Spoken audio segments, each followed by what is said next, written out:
and happy hour. I'm here with my friend Isabel Foxen Duke from isabelfoxenduke.com. She is my friend and fellow badass for binge eating and body image and all of the above. She's so awesome, and I'm so happy to have you here. So cheers, Isabel. Cheers. I'm so happy to be here, Maggie. Thank you so much. Yeah. What an honor. Awesome. So we wanted to talk to all of you guys because it is the holiday season. As you can tell, it's very festive here. And that means that people are going crazy around food, around dieting coming up, around body image, around everything. So we wanted to partner together and have a little toast to you and try to help you get through this crazy season. So Isabel, you are a body image badass, as I say, and you're a master of the diet-free lifestyle. But I don't think it always was that way for you. So can you tell us what that changing point, when and where you decided that dieting just wasn't going to work for you and it was time to try something different? Honestly, and I don't know if this makes people feel better or worse, but I never really stopped dieting until I really felt I didn't have any other choice. Mm-hmm. Dieting really at some point brought me to my knees. And when I say that, meaning it brought me to a point of desperation because of how progressive the pain involved in dieting and food control is, right? It gets worse and worse and worse, right? Until we basically come to a point where we're ready to let go, we're ready to stop fighting, we're ready to let our food be what it's going to be, let our bodies be what they want to be.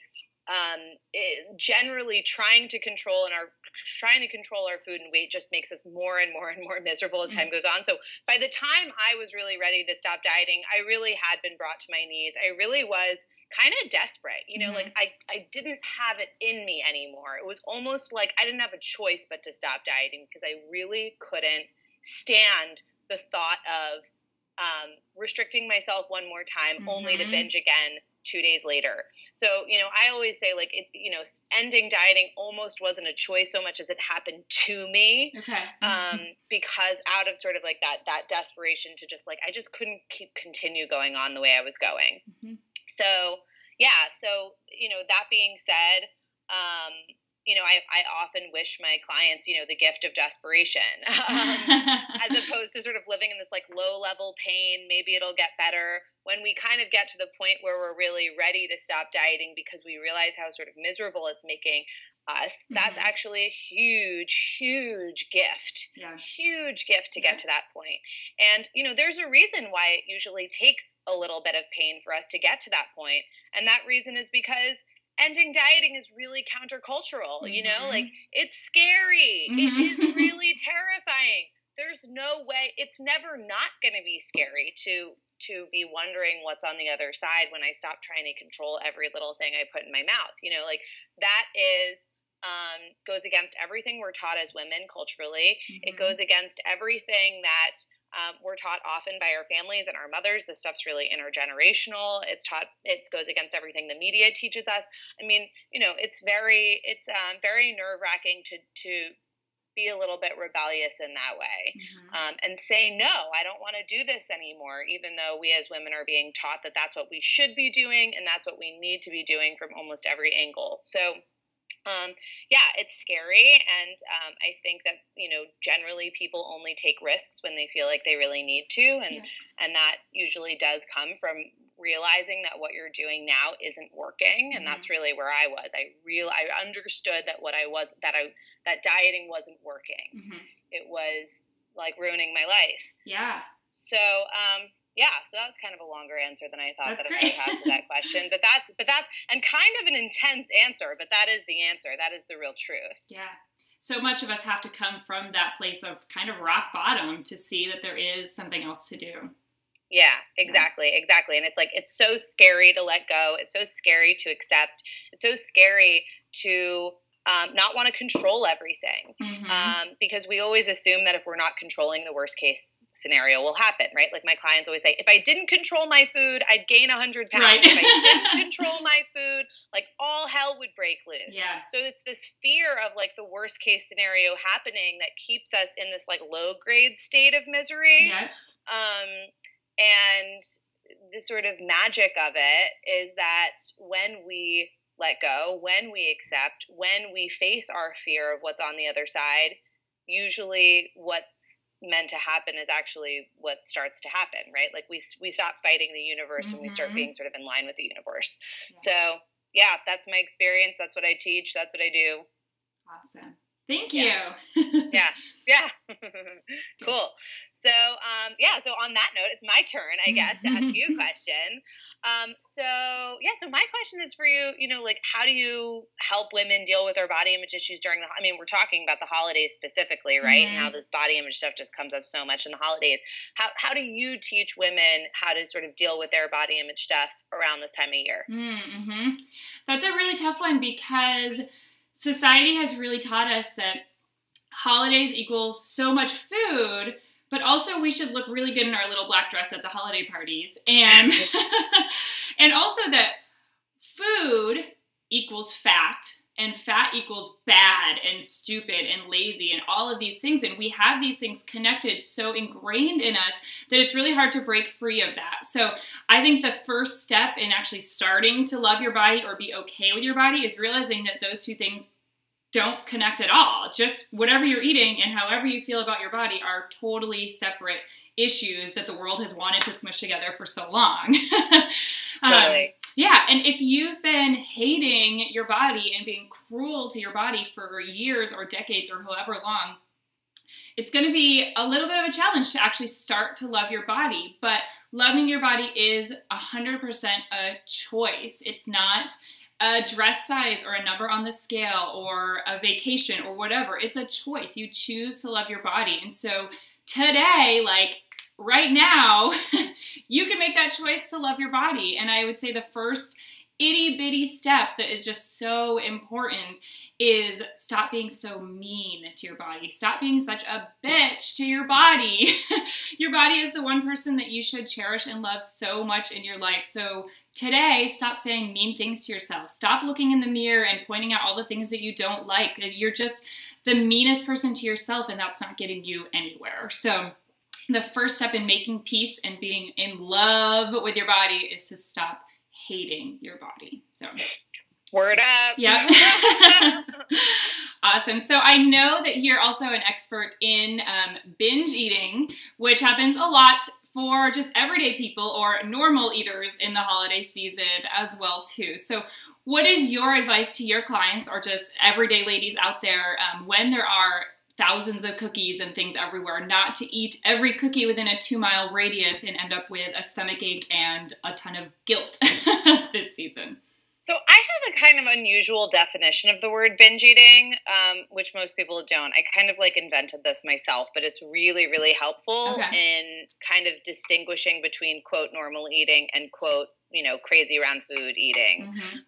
So I basically make a distinction between emotional eating and binge eating. So emotional eating is like, I'm lonely, I'm sad, I'm anxious, I'm happy, it's Tuesday, the sky is blue, for whatever reason that I'm not hungry, but I want to eat this thing, right? Like my mind, I'm having a mental reason, it's a mind reason to want to eat something. So I actually put an emotional eating, right? It gets a really bad rap. It gets, it has a reputation of oh my gosh, you're eating your feelings. Oh my God, you're addicted to heroin. That's awful, but really, emotional eating, food is emotional, and food does serve emotional functions. And one of the times of year that it really serves an emotional function is during the holidays, right? So during the holidays is when a lot of I would say really positive, really good emotional eating is happening, meaning emotional eating could just be I want to drink this eggnog because I want to celebrate Christmas and I want to participate in this communal event and I want to be part of. And food is one way that we relate to our community, especially during the holidays, right? Yeah. So, I always say eating, if you're drinking eggnog and you're not particularly hungry during the holidays, that's not necessarily a bad thing. Right. That's quote unquote emotional eating, but emotional eating doesn't necessarily have to be a problem. So I'm all for that. I'm you know what, as long as, you get to decide like what emotional eating you want to participate in during the holidays. It's your body. You can listen to your body, see what it can handle, you know, how you feel physically, all of these sort of questions around intuitive eating that I'm sure many of you listening to this or watching this are already familiar with, you know, that of course comes into part of the conversation of like how much emotional eating or how much eggnog do I want to drink when I'm not hungry at a Christmas party. But ultimately that's a lot different than what I call binge eating. So binge eating to me is really much more connected to, it's a reaction. It's traditionally considered by most therapists, right, a reaction to deprivation, right? So binge eating is not something that normal eaters in quotes really are doing, because binge eating is something that is, it comes from a different place emotionally. Binge eating is like, I don't think that I should eat this. I'm trying not to eat this to try and lose weight or try and manipulate my body. I'm actively sitting on my hands, trying not to eat the cookies. I'm trying not to eat the cookies and trying not to eat the cookies. And then, like, of course, it's like, you know, you pull back a bow and arrow super far. The farther you pull it back, the farther you try to hold on to grip to, you know, not eat the cookies, not eat the cookies. I'm trying so hard. Farther you pull back that bow and arrow, the farther it's going to fly in the other direction the second you lose your grip, right? Like the second you let go. So binge eating is a little different. Binge eating, I think that it's most, like you said, most normal eaters are eating more during the holidays because they're just participating in more communal, emotional eating. But they're not all binge eating, because binge eating really has to do more with feeling like you're not allowed to do something and being in a cage around food. And then when you, and basically either subconsciously trying to break out of that cage, or feeling like you are trying so hard that like the second you slip, you know, the arrow flies in the other direction really hard. So, you know, I always tell my clients, you know, like, emotional eating is pretty difficult to eradicate entirely. Like, I think normal eating includes a degree of emotional eating. Binge eating is something that we actually can eradicate, because it has to do more with our motivations and more with our relationship with food, and it has more to do with the way we think about food. It has to do with basically being a dieter and being a restrictor, either an emotional restrictor or a physical restrictor. There's a lot of different types of restriction, and I could write a book about that. You can go to my blog if you want to read more about that. But you know, binge eating is actually something that really is only a reaction to dieting, whereas regular emotional eating, lots of normal eaters do that. So I guess to really answer your question of like, how do I not like binge on cookies at the holidays? Allowance, right? You know, like if you're going based on this new definition, the answer is allowance. The answer is give yourself permission to eat the cookie, so that you're not like trying not to eat the cookie and end up eating the whole box when you slip. You know, you kind of avoid this, oh my God, I ate a cookie, I fell off the wagon, might as well eat everything right now, and then tomorrow I'll start the diet again. Right? Like that's what you're avoiding when you end dieting. That's how not dieting keeps you from binge eating, is it keeps you from like that Last Supper mentality of like, oh my gosh, I fell off the wagon, I might as well eat everything that I possibly can get my hands on right now, and like tomorrow I'll muster my willpower again to like get it together and stop eating. Absolutely. I remember when I was first starting and I was first telling myself, sure, eat that cookie. You can actually eat as many as you want for the rest of your life. All of a sudden, those cookies were not, you know, the 20th cookie was a little bit less appealing, and the 19th and so on as time went on. So, totally. Right on. Awesome. Cool. Word. Okay. So I guess like holiday questions.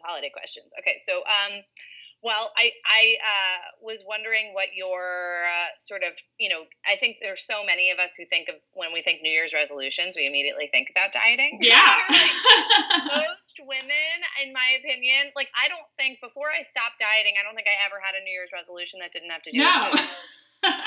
Every single resolution had to do with food or weight until I kind of got to this new place in my life. So can you tell me a little bit about, you know, your opinions and your perspective on New Year's resolutions? Yes, absolutely. So right there with you. You know, one time it was let's do juice cleanse first for the first week, and then we'll go into our New Year's resolutions. And, you know, this year is gonna be the year. I know these other ones didn't work, but that's because there was something wrong with me, and that's why that didn't work. But this year I'm a new person, I'm stronger, I'm older, I get it more. It's totally gonna work, right? No, it's not going to work. I'm so sorry, girls out there who are thinking that this year, but actually this is a great thing to hear because it is not going to work. If it didn't work before, it's not because it was your fault. There's something wrong with dieting. It's dieting's issue. It's trying to lose weight. It's counting calories. There's something wrong with all of that shit. Not you. You are great. So making New Year's resolutions, if that's your thing and you want to do it, think about an end goal that'll get you to a better place. And losing 10 pounds is not necessarily, or probably isn't, a better place. You loving your body is a better place. You deciding what you're going to eat based on what your body wants is a better place. You being okay around food is a better place. So think about you in a year from now when we're talking about holidays in 2015 and New Year's next year. Where do you want to be? Do you want to be planning another diet for 2016? Or do you want to be a master of your body image and rocking out in everything you wear and just totally loving your body? So think about the better you that you want to be, that's better for you, for your partner, for your world, and take tiny steps towards that person throughout the year. You're not going to wake up on January 1st like, woohoo, I love my body, cool, we did that. It's going to take some work, and what you add in small pieces, or moderation, that crazy word that we never want to try, that shit will actually stick with you. So tiny little things like saying something nice about your body in the morning when you get up, or, you know, taking a second before a meal, you know, for 2 weeks trying taking 1 second before a meal and thinking about what does my body actually want? What will make me feel good in 30 minutes? Something like that. So taking little bit of steps and working on those goals throughout the year instead of just hoping to be a completely different person really soon would be my advice. Yeah. Awesome. Awesome. That sounds great. I love that. Yeah, we just gotta, we gotta create new goals, right? Yes. We gotta leave the old goals weren't getting us anywhere. Let's create new goals. Totally. Cool. Awesome. Well, all of you guys out there, please check out IsabelFoxenDuke.com. She is awesome and has really good, smart things to say about body image and binging and emotional eating and all that crazy crap all the time. Isabel, thank you so much for joining me today, and cheers. And cheers. Happy hour and have a wonderful holidays. Bye, guys.